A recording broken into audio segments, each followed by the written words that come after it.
Hello everyone, let's discuss generating computable functions. First, let's discuss some basic computable functions. The first of which we'll discuss is the zero function. This is the function 0 from the natural numbers to the natural numbers, given as 0 of x is equal to 0 for all x in the natural numbers. This function is computed by the program I1 is equal to z of 1. Next, let's discuss the successor function. This is the function s from the natural numbers to the natural numbers, given as s of x is equal to x plus 1 for all x in the natural numbers.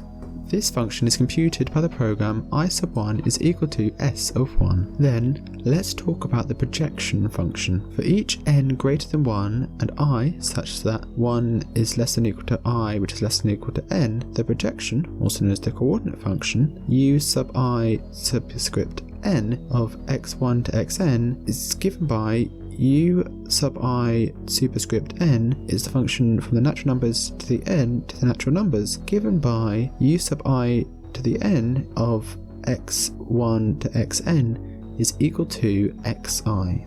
Following on, let's define the standard form of a program. A program P of I1 to IL is in standard form if and only if whenever j of mnp is a jump instruction occurring in P and P is greater than or equal to L, then P is equal to L plus 1.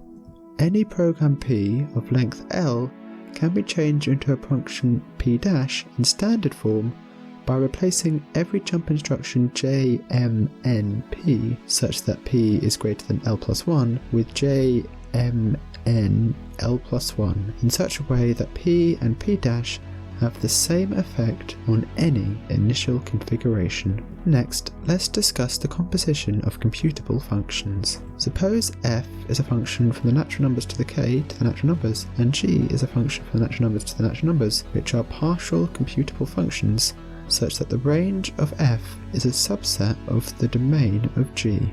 Then the composition function g circ f from the natural numbers to the k to the natural numbers, given by g circ f of x bar is equal to g of f of x bar, is computable, i.e. the computable functions are closed under composition.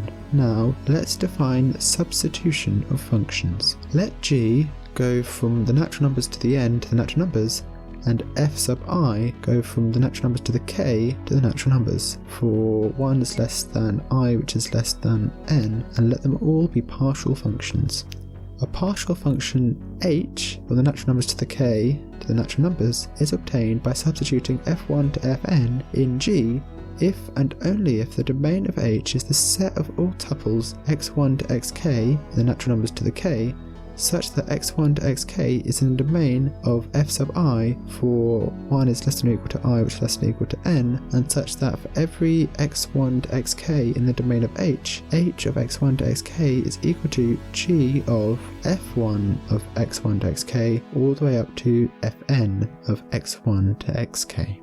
Next, let's discuss how computable functions are closed under substitution. Let g go from the natural numbers to the n to the natural numbers, and f sub I go from the natural numbers to the k to the natural numbers, for 1 is less than or equal to I which is less than or equal to n, and let them be partial computable functions. Let h be the function from the natural numbers to the k to the natural numbers, which is a partial function obtained by substituting f1 to fn in g. Then h is computable. Next, let's define some notation. Given partial functions f and g from the natural numbers to the k to the natural numbers, rewrite f of x1 to xk is approximately g of x1 to xk to mean that the domain of f is equal to the domain of g, and f of x1 to xk is equal to g of x1 to xk for all x1 to xk in the domain of f. Now, let's discuss how computable functions are closed under recursion. Suppose that f is a function from the natural numbers to the n to the natural numbers, and g is a function from the natural numbers to the n plus 2 to the natural numbers, which are partial functions. Then the following holds. There is a unique partial function h for the natural numbers to the n plus 1 to the natural numbers, such that h of x bar with 0 is approximately f of x bar, and for every y in the natural numbers, h of x bar with y plus 1 is approximately g of x, y, and h of x bar y. Also, if f and g are total functions, then h is also total. Further, if f and g are computable, then h is also computable. And as ever, thank you for watching.